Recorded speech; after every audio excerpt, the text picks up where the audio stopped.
सर्वमंगल मांगल्ये शिवे सर्वार्थ साधिके शरण्ये त्र्यंबके गौरी नारायणी नमस्तुते. मित्रांनो, मला पूर्ण खात्री आहे की आपण सगळे जण ह्या दुर्गेची जी कथा आहे तिचा अत्यंत श्रद्धेने रसग्रहण करीत आहात आणि त्याचा आनंद घेत आहात. आय एम शुअर मला जितका आनंद ही कथा कथन करण्यामध्ये होतो आहे तितकाच किंवा किंबहुना त्याच्यापेक्षा थोडा जास्तच आनंद आपल्याला ही कथा श्रवणाचा होत असावा अशी मी आशा व्यक्त करतो त्या भगवतीच्या चरणी. आणि आपल्या या कथानकामध्ये पुढे वळतो तर आजचा दिवस दी डे, या दिवसाकरता सगळी पार्श्वभूमी होती मागची. आजच्या दिवशी काय घडणार आहे, जे काही घडणार आहे ते आज घडणार आहे. जसं आपण महाभारतामध्ये सगळं शंतनूपासून ते सगळं गंगा आणि ते सगळं भीष्म हे सगळं कथानक घडतं कशा करता, महाभारताचा युद्धाचा तो दिवस दी डे. तर तसा हा दिवस आहे आणि या दिवशी वामदेव कास्य आपल्या लव्या जम्या सकट इथे आलेला आहे आणि त्याने येतानाच आपल्याबरोबर वाजंत्री बरोबर आणलेले आहेत आपलं यश सेलिब्रेट करण्याकरता. He is so certain that I am gonna win. ते आपलं यश ते ग्लोरिफाय करण्याकरता, ते सेलिब्रेट करण्याकरता आणि मृकंडाला अजून लज्जित करण्याकरता त्यांनी वाजंत्री सुद्धा आपल्याबरोबर आणलेली होती. आणि अशा आपल्या लव्या जम्या सकट तो स्पर्धेच्या ठिकाणी येऊन पोहोचला. स्पर्धा, खरं तर याला स्पर्धा म्हणणं योग्य नाही, त्याला युद्धच म्हणावं लागेल. या युद्धाच्या ठिकाणी ते आलेलं आहेत आणि तिकडे जे जज आहेत दक्ष आणि क्रतू, these are one of the 10 प्रजापतीज. जे काही आपले मूळ ऋषी होते, प्रथम ऋषी, त्यातले हे 2 दक्ष आणि क्रतू, ते सुद्धा स्पर्धेच्या ठिकाणी उपस्थित होते, आसनस्थ होते, विराजित होते. वामदेव कास्य, मृकंड ऋषी.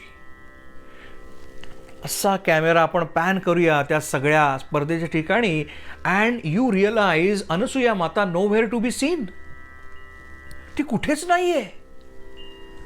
मग आता आणि मृकंड ऋषी मनामध्ये चलबिचल चालू आहे पण बाह्यतः स्थितप्रज्ञ मुद्रा धारण करून तिकडे उभे आहेत मृकंड ऋषी.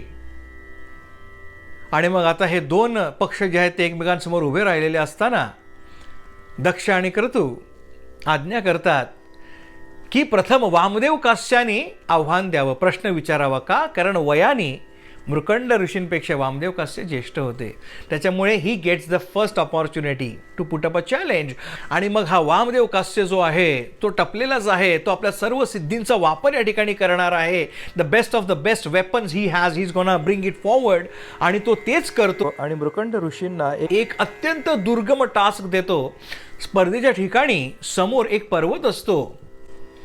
हा वामदेव कास्य आपल्या वरांचा सिद्धींचा वापर करून अग्निदेवाला तिथे पाचारण करतो. The demigods, the god of fire, अग्निदेवाला तिकडे बोलावतो आणि त्याला सांगतो की तो समोरचा पर्वत जो आहे तो जाळून भस्मसात करून टाक. आणि मृकंड ऋषीला तो अग्नी थोपवण्याचं आव्हान देतो.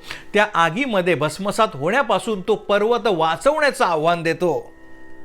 अरे बापरे, आता काय होणार? इतक्यात आउट ऑफ नोवेअर एक 9 वर्षाची बालिका पुढे येते. आता ही बालिका कोण आहे? तिचा आवाज येतो लगेच, एक्सक्यूज मी प्लीज. आणि ती स्टेप आउट करते आणि सगळे तिच्याकडे बघतात. तर ही बालिका कोण? 9 वर्षाची ती बालिका आहे, नुकतीच जॉईन झालेली आहे. म्हणजे कास्य वामदेव आणि ते चॅलेंज दिल्यानंतर त्याच दरम्यानच्या काळामध्ये ही नवीन शिष्या जी आहे तिने हा आश्रम जॉईन केलेला आहे आणि ती या आश्रमातली सगळ्यात तरुण किंवा सगळ्यात बाल ती शिष्य आहे. ती पुढे येते आणि म्हणते, हे वामदेव, आपण ज्ञानी आहात, आपण श्रेष्ठ आहात. मी तर लहानशी कन्या आहे, परंतु मी कन्या आहे, मी बालिका आहे हे जाणून माझ्या बोलण्याचा उपहास करू नये. Please don't take me lightly. परंतु माझी अशी विनंती आहे, कारण मी या आश्रमातली सगळ्यात छोटी आहे वयाने, सगळ्यात यंग आहे आणि म्हणून हे चॅलेंज जे आहे, तुमची हरकत नसेल तर हे चॅलेंज पहिलं मी स्वीकारते आणि जर मला जमलं नाही, माझ्याच्यानी झेपलं नाही तरच मृकंड ऋषी स्वीकारतील. विचार करा मित्रांनो, काय परिस्थिती झाली असेल. म्हणजे यू हॅव वामदेव कास्यानी तिकडे समोर म्हटलेलं आहे विराट कोहली बॅटिंग करणार, आणि समोर त्यांनी म्हटलेलं आहे हे बघा आमच्याकडे क्लबमध्ये ही थोडीशी मुलं खेळतात, त्यातला हा जो अंडर 12 खेळणारा मुलगा आहे तो तुम्हाला आता बॉलिंग करेल. किती अपमान वाटेल मित्रांनो विराट कोहलीला, विचार करा. तसंच हा कास्य वामदेवाचं झालं. अरे हा मृकंड ऋषी सुद्धा जिथे हे चॅलेंज पूर्ण करू शकत नाही, हे आव्हान पेलू शकत नाही, तिथे ही मुलगी आलेली 9 वर्षाची म्हणते मला मी चॅलेंज स्वीकारते. वामदेव कास्य क्रोधायमान होतो आणि तो अग्निदेवाला म्हणतो एक काम कर, ते पर्वत राहू दे बाजूला, पहिलं ह्या बालिकेलाच तू जाळून भस्मसात कर आणि ही भस्मसात झाल्यानंतर मग तू तो पर्वत जाळण्याकरता जा. आता हा अग्निदेव जो आहे तो त्याच्या मुखामधून ती ज्वाला फेकण्याचा प्रयत्न करू लागतो.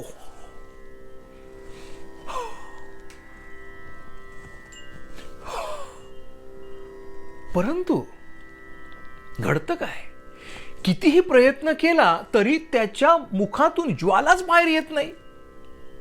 तेव्हा ती बालिका म्हणते हे बघा एक काम करा, थांबा. आणि तिच्याकडे एक कापसाचा बोळा असतो. तो कापसाचा बोळा ती एका पाषाणावरती ठेवते, एका दगडावरती ठेवते आणि म्हणते एक काम करा की हा जो गोळा आहे कापसाचा तो जाळून दाखवा मला. आणि मग तो अग्निदेव स्वतःचं सगळं सामर्थ्य वापरून ज्वाळा फेकू पाहतो, परंतु त्याच्या सगळ्या ज्वाळा वापरून सुद्धा तो कापसाचा छोटासा बोळा सुद्धा जाळू शकत नाही. तो कापूस जळत नाही. Can you imagine? आपण कापूस मित्रांनो कशासाठी वापरतो? दिवा जाळण्याकरता, कारण तो पटकन जळतो. परंतु इथे हा अग्निदेव आपलं संपूर्ण सामर्थ्य वापरून सुद्धा तो लहानसा कापसाचा गोळा जाळू शकत नाही. आणि आपण हे कार्य करण्याकरता सुद्धा समर्थ नाही ह्याची जाणीव होऊन तो लज्जित होतो, त्याला अत्यंत लाज वाटते, लाजिरवाणा होतो आणि तो गुप्त होऊन जातो. आता मात्र वामदेव कास्य थोडा चिडचिडा होतो. तो आता तिकडे वायुदेवाला बोलावतो, द गॉड ऑफ विंड, वायुदेवाला तिकडे पाचारण करतो आणि तिकडे जो आहे ते प्रचंड मोठं वादळ उत्पन्न करायला सांगतो. आणि तेव्हा ती बालिका परत म्हणते थांबा थांबा थांबा, वादळ उत्पन्न करण्याच्या आधी मला हा कापसाचा बोळा त्याच्या जागेवरून एक विधभर वरती उडवून दाखवा. आता वायुदेव जो आहे तो क्रोधायमान होतो, म्हणजे कास्य वामदेव तर झालेलाच आहे, आता वायुदेव क्रोधायमान होतो. तो म्हणतो मी आता इथे प्रचंड वारा उत्पन्न करतो आणि या बालिकेलाच उडवून टाकतो. राईट, आपण बघितलेलं आहे स्टॉर्म्समध्ये मोठ्या मोठ्या बिल्डिंग्स, छतं, झाडं उन्मळून पडतात. तो म्हणतो मी आता इथे प्रचंड वारा उत्पन्न करतो आणि या बालिकेला उडवून टाकतो आणि तो प्रचंड वारा निर्माण करतो. परंतु होतं असं, तो वारा जो आहे तो त्या बालिकेकडे जात नाही, तो त्याच्या शरीरात घुसतो. आणि ती जर सिरियल बघितली असेल तुम्ही गंगाधर आणि शक्तिमान, तो शक्तिमान तसा गरा गरा गरा गरा गरा गरा गरा फिरतो, तसा हा वायुदेव जो आहे त्याचं सगळं सामर्थ्य त्याच्याच देहामध्ये, त्याच्या शरीरामध्ये घुमायला लागतं. आणि हा वायुदेव जो आहे तो एकाच ठिकाणी असा गरा गरा गरा गरा गरा गरा गरा गरा फिरायला लागतो. आणि त्याला लक्षात येतं की अरे आपण टाकलेलं शस्त्र आपल्यावरच उलटलेलं आहे, अर्थात आपला पराभव झालेला आहे. आणि म्हणून अत्यंत लज्जित होऊन तो वायुदेव सुद्धा आपण हे कार्य करण्यास समर्थ नाही हे जाणून गायब होतो, गुप्त होतो, परागंदा होतो. आणि परत स्ट्रेट कॅमेरा टू वामदेव कास्य. Dish dish dish. वायुदेवाची झालेली ही दुर्दशा बघून तो वामदेव कास्य जो आहे तो अत्यंत कोपायमान होतो आणि तो आपलं तिसरं वेपन काढतो, अर्थात पर्जन्य देवाला तिकडे पाचारण करतो आणि त्याला सांगतो की हा समोरचा पर्वत जो आहे तो महापुरामध्ये बुडवून टाक. आणि मग तो पर्जन्य देव जो आहे तो जोर जोरात विजा कडकडायला लागतो, ढग गडगडायला लागतात आणि मुसळधार पावसाच्या सरी धरेवरती कोसळायला लागतात. पण काय आश्चर्य, तो सगळा जो पाऊस, जी सगळी वर्षा धुवाधार मुसळधार जो पाऊस पडतो आहे, त्या पावसाच्या सगळ्या सरी ज्या आहेत तो कापसाचा लहानसा बोळा जो आहे तो आपल्यामध्ये शोषून घेतो. आणि एवढं सगळं होऊन सुद्धा तो कापसाचा छोटासा बोळा जरासाही ओला होत नाही, जरासाही ओलसर होत नाही, तो सुखाच्या सुखाच आहे. आणि सगळ्याच्या सगळा पाऊस तो आपल्यामध्ये सामावून घेत आहे. जेव्हा पर्जन्यदेव हे बघतो तेव्हा तो भयभीत होतो आणि आपण सुद्धा हे कार्य करण्याकरता समर्थ नाही हे जाणून तोही गुप्त होऊन जातो. आत्ता मात्र वामदेव कास्य जो आहे, आय कांट इमॅजिन, प्रेशर कुकरची शिट्टी, आता शिट्टी पण नाहीये, नुसतं सगळा धुसमुसतोय, नुसता त्याच्या अंगामध्ये सगळा आक्रोध, तळपायाची आग मस्तकापर्यंत काय संपूर्ण अंगाची त्याच्या लाही लाही झालेली आहे. आणि मग आता एक शेवटचा आघात करायचा म्हणून आता तो मृकंड ऋषी राहिला बाजूला. आता ही जी कन्या आहे, ही बालिका जी आहे 9 वर्षाची, ती त्याची मेन शत्रू झालेली आहे. आणि तो आपल्याकडच्या सगळे वर ज्या ज्या काही सिद्धी त्याला प्राप्त झालेल्या आहेत त्या सगळ्यांचा एकत्रित वापर करून त्या बालिकेला मुकी आणि कुरूप, फार तू तरातरा बोलतेस राईट, तुझी जीभच आता मी हासडून टाकतो, म्हणतात ना की जबान छीन लो, जबान काट लो. तर तो त्या बालिकेला मुकी आणि कुरूप करून टाकण्याकरता स्वतःच्या सिद्धी वापरतो. आणि what ever he does that, त्याचा मंत्रमिंत्र जो काय म्हणतो, आणि प्रेस एंटर्स, स्वाहा किंवा बम, ज्यूस, डिश, व्हॉट एव्हर. पण होतं काय, ज्या मोमेंटला तो ते आचमन घेतो आणि ते डिश करतो, त्या क्षणी ती बालिका, तिला काहीच होत नाही. सगळ्यांची नजर त्या बालिकेकडे जाते, बालिका जशीच्या तशी. मग परत सगळ्यांच्या मना वामदेव कास्याकडे येतात, अरे हे काय झालंय. तो वामदेव कास्य जो आहे तो सापासारख्या विषारी जिव्हेचा होतो. ही टर्न्स इनटू रेप्टाईल. त्याचा चेहरा जो आहे ती एक पाल आहे, एक सरडा जो आहे तशी त्याचा चेहरा होतो आणि त्याची जीभ जी आहे ती अशी बाहेर वळवळ करायला लागते. म्हणजेच काय, तो जो शाप जो बालिकेला देऊ केलेला आहे तो त्याच्यावरच उलटतो.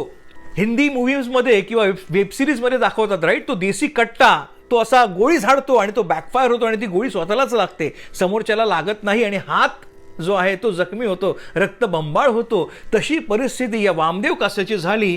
त्यांनी शाप दिला त्या बालिकेला, परंतु उलटला स्वतःवरती आणि स्वतः सापासारख्या विषारी जीवेचा झाला. आणि मग त्याच्या जो क्रोध आहे मित्रांनो, आय हॅव नो गेज, तो सगळे गेज फाडून तो जो आसमंतामध्ये त्याचा क्रोध जो आहे तो पसरला.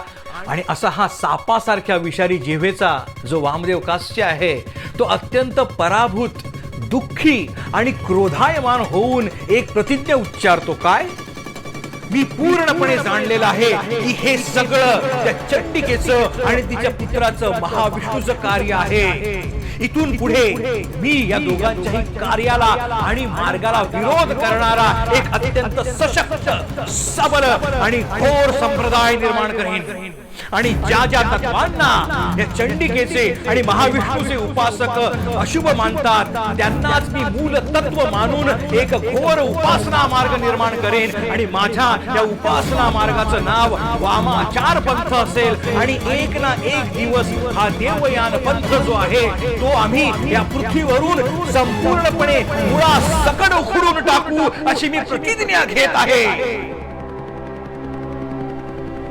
अशी घोर भयानक प्रतिज्ञा घेऊन तो वामाचारी वामदेव कास्य जो आहे मित्रांनो तो तरा तरा तरा तरा तरा तरा तरा तरा निघून गेला.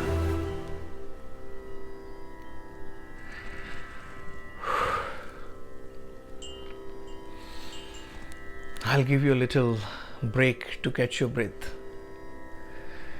इथे आपण छोटासा स्वल्पविराम घेऊया, एक हॉल्ट घेऊया आणि कथा पुढे नेऊया. सर्वस्वरूपे सर्वेशे सर्वशक्ती समन्विते भयभ्यस्त्राहि नो देवी दुर्गे देवी नमोस्तुते.